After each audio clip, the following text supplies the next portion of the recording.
Okay guys, make sure that you have your note sheet out. Use the reverse side of the note sheet that we were using the other day. What we are going to take a look at is, seen in our mastery objective here, is labor unions. And the question that we're going to ask you to answer at the very bottom of your note sheet is what we see here. How did the rise of labor unions shape the relations among workers, big business, and government? So to start, let's take a look at the impact of industrialization upon workers. Now, for those of you doing notes on the note sheet, put this as a heading, and then any important details, make sure that you bullet point beneath it. Any important vocabulary, put in the column to the left side underneath where it says vocabulary.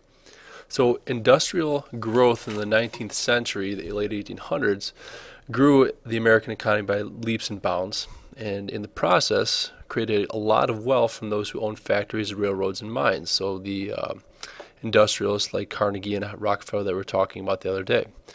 It also brought about great improvements to American society in the form of higher standards of living, availability of cheap goods, and access to public institutions like museums and schools. So when we start talking about, if you take a look at this graph here, this looks at wages. During the Industrial Revolution, while wages were rising, what we're going to see is that among the working class, it's kind of skewed based upon the amount that the workers were making versus their owners. So we do see higher average incomes, and some of those incomes did result in the use of consumer goods. In one case we see the light bulb. On the right side we see a bicycle, and goods that even are around today, such as Coca-Cola. As it says, it satisfies the thirsty and helps the weary. When we take a look at factory work, we want you to be aware that the people who performed the work in factories and industries struggled to survive. Many of these workers were immigrants, women, minorities, even children, who were ridiculed and faced discrimination. So we know that in the 1880s and 1890s, factory owners tried to maximize profits, and they did so by employing people who would work for low wages and in poor conditions. Typically, these were immigrants.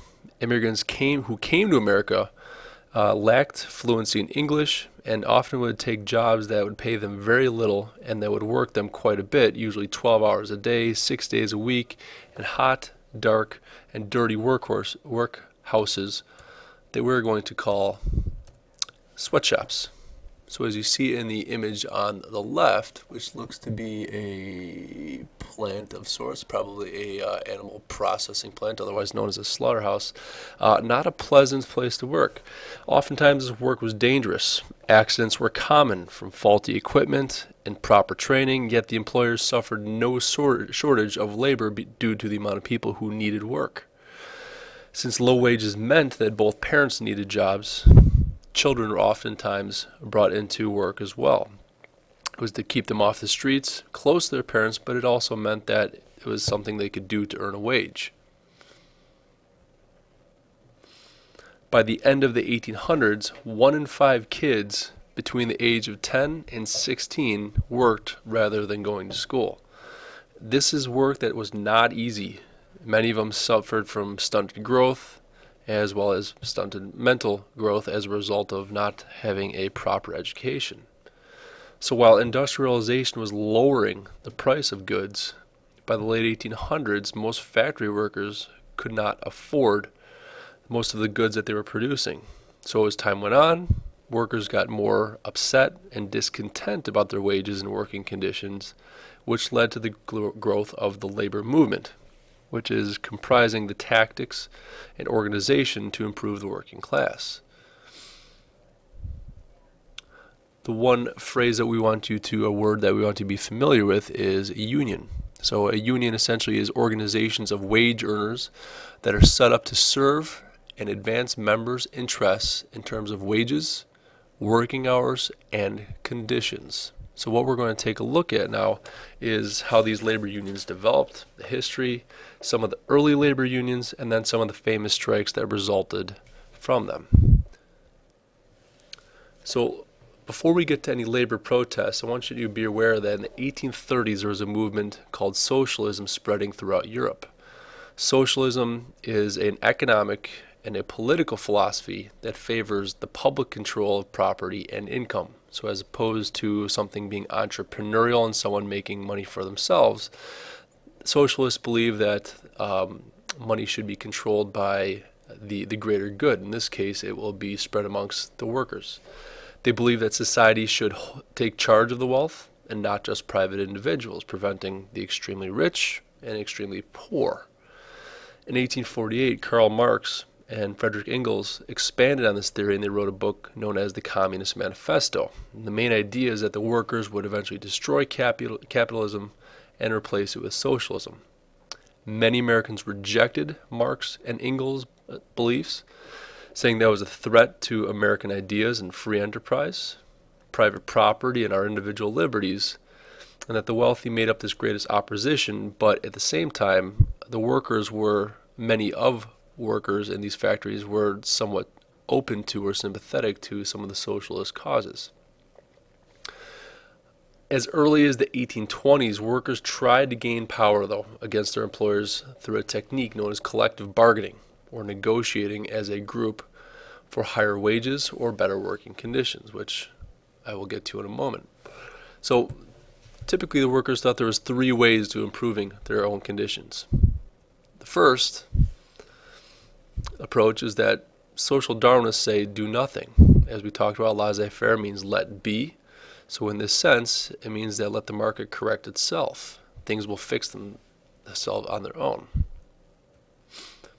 Second, as I just mentioned, was more of a violent revolt. The Communist Manifesto supported the idea that eventually the working class would overthrow the owning class or management to create a classless society. And then there was a method that was what we're going to get into. Unions are non-violent protest. And as I said, collective bargaining, which is related to this option, is negotiating as a group for higher wages or better working conditions. And oftentimes, unions would use the method of striking or walking off the job in order to achieve what it is that they wanted to achieve.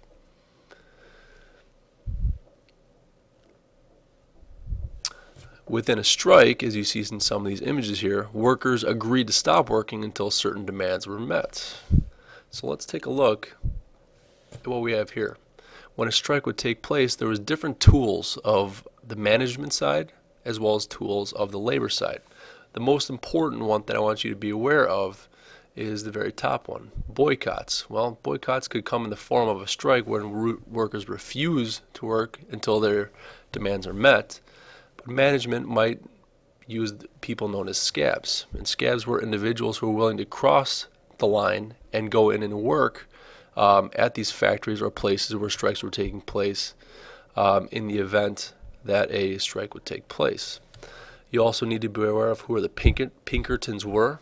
The Pinkertons were individuals who, I guess you can call them a private police company, in that they were a security group who were very effective at breaking strikes.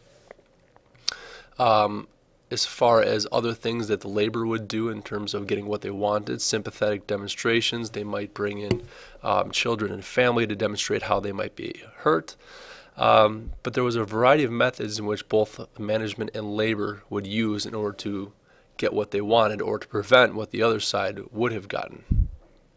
So let's take a look at two of the early labor unions. The very first one is known as the Knights of Labor, and this was organized in 1869 by a man who was a tailor and a very respected individual by the name of Terence V. Powderly, the man that you see on the left.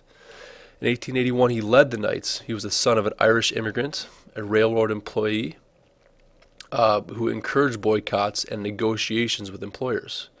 Over the course of 4 years, by 1885, the Knights included over 700,000 union members. Now, these were unskilled, skilled alike. By 1890, as a series of failed strikes, the Knights actually had largely disappeared. A different union, I'm sorry I missed this. Some of the goals of the Knights of Labor were the 8-hour workday, worker-owned factories, abolition of child and prison labor, equal pay for men and women, and safety codes in the workplace. All right, the other one that I wanted to mention is known as the American Federation of Labor, otherwise known as the AFL. So it was founded in 1886 by a man by the name of Samuel Gompers. And the difference between the Knights of Labor and the American Federation of Labor is that the American Federation of Labor, or AFL as I'll call it, was a craft union, a loose organization of skilled workers from over 100 local unions devoted to specific trades or crafts. However, they did not allow women nor immigrants. Samuel Gompers set very high dues for membership, and he pooled the money to create a strike pension fund to assist workers in need. Unlike the Knights of Labor, they focused on issues like wages, working hours, and working conditions. And they also pressed for a workplace where only union members could be hired, otherwise known as closed shop. How they tried to help workers? Well, they catered to the skilled worker and less to the unskilled worker. They represented workers in matters of national legislation, maintained a national strike fund. They promoted unionism, mediated disputes, and as I said, pushed for closed shop where only union members could be hired. Now let's take a look at some of the famous strikes. We're going to examine 4 of them, and this is something we'll take a look a little bit more in class. The very first one that we're just going to touch on is the Great Railroad Strike of 1877, otherwise known as the Great Upheaval. So as America was going through a depression after 1873, if we move forward to 1877, the Pennsylvania Railroad had slashed wages of the workers by roughly 10%. The following month, that railroad company, the nation's largest, announced that they would that the size of all eastbound trains would be doubled. A couple of days later, the Baltimore and Ohio Railroad, yes, the B&O Railroad, did the same thing, cutting wages of all workers making more than $1, more than 10%. They also reduced the work week by a few days, further cutting pay. Just days after that, people started to refuse to work. The company tried to bring on replacements, and as you can imagine, a very, very messy strike was going to take place. The unique aspect about the strike is that it became nationwide. During the course of the strike, more than half of the nation's freight that covered 75,000 miles of track was not moving. It continued into Chicago and St. Louis. Not only did trains stop, but so did breweries, mills, foundries, and other shops. And as a result of this solidarity, bosses agreed to raise wages and shorter working hours. Eventually the military moves in, strike leaders were thrown in jail, and bosses canceled the wages and the 8-hour workday. But what working people learned is that with a strong union, they could and defeat bosses through strong union membership. Another one that we're going to take a look at takes place not too far from us, was known as the Haymarket Square Riot. On May 1st, 1886, thousands of workers mounted a national demonstration for an 8-hour workday. Strikes were occurring in several cities, and fights were taking place between workers and strike breakers. On May 4th, protesters gathered at Haymarket Square in Chicago, where the crowd included anarchists, which were people opposed to all government. When a protester threw a bomb into a crowd of police officers and protested, dozens were killed. 8 anarchists were tried for murder, and 4 were eventually convicted and executed.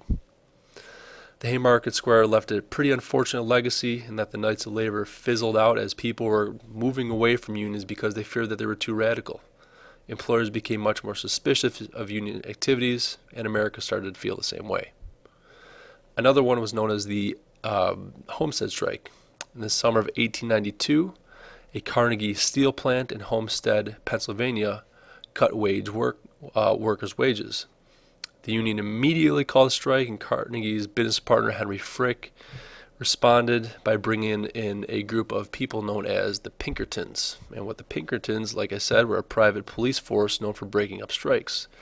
In the standoff that lasted 2 weeks or so, the Pinkertons actually killed several strikers and wounded many others. Anarchists joined this protest again, and this time they attempted to kill Frick. Because of this, because of this